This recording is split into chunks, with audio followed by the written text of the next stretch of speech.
السلام علیکم ورحمۃ اللہ وبرکاتہ۔ بچے اور ماحول، لوگ آج کل خوب یہ شکایت کرتے ہیں کہ صاحب بچہ نافرمان ہے، کہنا نہیں مانتا، بات نہیں مانتا۔ تو اس کی سب سے بڑی وجہ کیا ہے وہ ہم ذہن میں رکھیں کہ بچے کا ذہن ایک صاف تختی کے مانند ہوتا ہے۔ معاشرہ اور گھر کا ماحول جیسا بھی ہوگا وہ بچے کے ذہن پر نقش ہو جاتا ہے، اور آئندہ تمام زندگی میں بچے کی کیفیات پر وہ چیز اثر انداز ہوتی ہے۔ ہر قسم کی اخلاقی، جسمانی آلودگی، نشے سے بچے کو پاک اور صاف رکھا جائے، اور یہ ذمہ داری ماں باپ پر عائد ہوتی ہے کہ بچے کا خاص خیال رکھیں۔ اگر انہوں نے بچے کا خاص خیال نہیں رکھا اور اس میں ان کی طرف سے کوتاہی پائی گئی تو پھر بچہ جو روشن مستقبل ہوتا ہے ماں باپ کا اور خاندانوں کا، اور ان کی عزت بڑھانے کا سبب بنتا ہے، یہی بچہ اور یہی اولاد ماں باپ کے تاریک مستقبل بن جائے گا اور ان کی عزت اور خاندانوں کی عزت کو مٹی میں ملانے کا ذریعہ بن جائے گا۔ ان دنوں یہ وبا بہت زیادہ عام ہوتی جا رہی ہے کہ بچوں کے لیے ہر آسائش کی چیزیں مہیا کر دی جاتی ہیں، اور لاڈ اور پیار میں اور محبت میں ان کو ہر چیز دی جاتی ہے۔ نہ ان کی اصلاح کا خیال ہوتا ہے، نہ ان کی تربیت کا کوئی خیال ہوتا ہے، اور خاص طور سے ماں باپ کو بچوں کو دینے کے لیے جو چیز نہیں ہوتی وہ ہے وقت۔ یہ بچے کا بنیادی حق ہے کہ ماں باپ اسے وقت دیں اور اس کے مسائل معلوم کریں۔ بچے کو یہ احساس نہیں ہونے دیا جائے کہ اسے نظر انداز کیا جا رہا ہے، کہ اسے اہمیت نہیں دی جا رہی ہے۔ بچے کی عزت نفس کا خیال رکھیں۔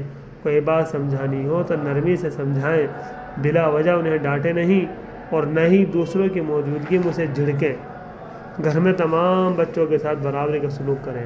اسلام نے تو یہ سبق دیا ہے کہ بچے کا بوسہ لینے میں بھی برابری کا خیال رکھیں کہ دوسرے بچوں میں احساس محرومی پیدا نہ ہو۔ اگر ایسا ہوا تو وہ اپنے بھائی یا بہن سے نفرت کرنے لگیں گے۔ کہ بچوں کے سامنے بڑے بھی کوئی ناشائستہ نامناسب حرکت نہ کریں، اور نہ ہی ایسی کوئی بات منہ سے نکالیں کہ اگر خود جو ہے بچے کو سچ بولنے کی ترغیب دے رہے ہیں تو خود بھی سچائی کا نمونہ بن کر کے دکھائیں۔ ایسا نہ ہو کہ خود تو بچوں کو کہہ رہے ہیں کہ سچ بولو اور خود بچوں کے سامنے ہی جھوٹ بولتے چلے جا رہے ہیں۔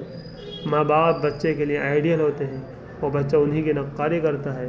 اگر والدین کے قول اور فعل میں تضاد ہے، بات میں اور کام میں تضاد ہے، بات کچھ اور ہے اور عمل کچھ اور، تو بچے بھی یہی سیکھے گا۔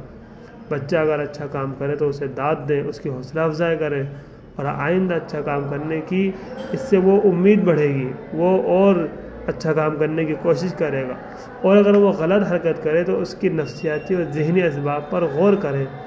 مار پیٹ سے معاملہ الجھ جاتا ہے، اس کو پیار سے سمجھائیں۔ اگر بچہ کسی مضمون میں، کسی ٹاپک میں کمزور ہے تو اس مضمون کو، اس ٹاپک کو دلچسپ بنا کر بچے کے سامنے پیش کریں۔ اگر اس پر سختی کی جائے گی تو وہ اس چیز سے نفرت کرنے لگے گا، متنفر ہو جائے گا۔ اس میں دلچسپی دکھانے کے بجائے وہ اس سے اور زیادہ متنفر ہو جائے گا۔ نرمی اور سلیقے سے کام لیں۔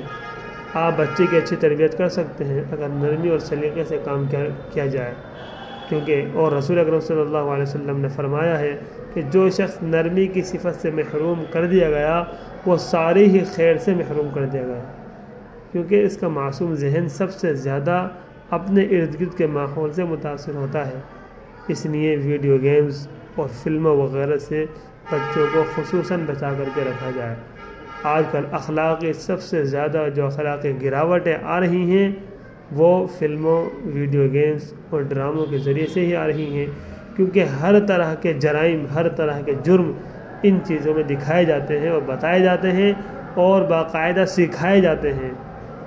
اس لیے نئے نئے طریقوں سے جو جرائم سامنے آ رہے ہیں، جو اولاد نئے نئے طریقے سے جرم کر رہی ہیں، وہ ماں باپ کے سامنے ہی، بہن کے سامنے، ماں کے سامنے بچہ ٹی وی میں دیکھتا ہے، اور سب، ماں بھی ہے، بچی بھی ہے، بچے بھی ہیں، بھائی بھی ہے، بہن بھی ہے، اور دوسرے لوگ بھی ہیں، وہ سب ایک ساتھ فلموں میں، ڈراموں میں ناجائز تعلقات بھی دیکھتے ہیں، ناجائز ایک دوسرے کو ستانا بھی دیکھتے ہیں، اور ناجائز ریلیشن شپ بھی دیکھتے ہیں۔ اسی طریقے سے ایک دوسرے کو پریشان کرنا، ایک دوسرے کے خلاف چال چلنا، یہ بھی دیکھتے ہیں۔ تو پھر زندگی کے اندر وہی چیز آئے گی۔ اس لیے ان کے ماحول کو پاک اور صاف کیا جائے، اپنے گھر میں دیندارانہ طریقہ اپنایا جائے، اپنے گھر کو دینداری والا ماحول بنایا جائے۔ بچوں کو سب سے پہلے کلمہ سکھائیں، 7 سال کا ہونے پر نماز سکھائیں، نماز کی طرف رغبت دلائیں، اور 10 سال کا ہونے پر اگر وہ نماز نہ پڑھے تو تھوڑا سختی سے اس کو نماز پڑھنے کا حکم دیں۔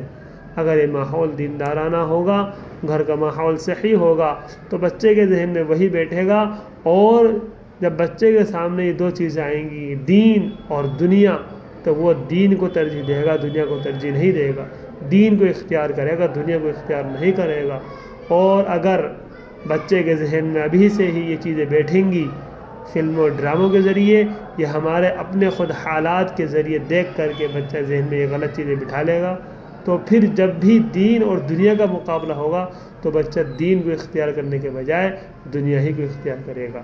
اس لیے ہم اپنے ماحول کو پاک اور صاف کریں، اور اگر ہم چاہتے ہیں کہ ہماری اولاد نیک بنے تو ہم خود بھی نیک بن کر کے دکھائیں، اور اپنی اولاد کے سامنے اپنے گھر میں کوئی ایسی حرکت نہ ہونے دیں جو شریعت کے خلاف ہے، رسول اللہ صلی اللہ علیہ وسلم کے طریقے کے خلاف ہے، یا اللہ کو ناراض کرنے والی ہے، یا رسول اللہ صلی اللہ علیہ وسلم کو ناراض کرنے والی ہے۔ اللہ تعالی ہم سب کو اچھی تربیت کرنے کی توفیق نصیب فرمائے۔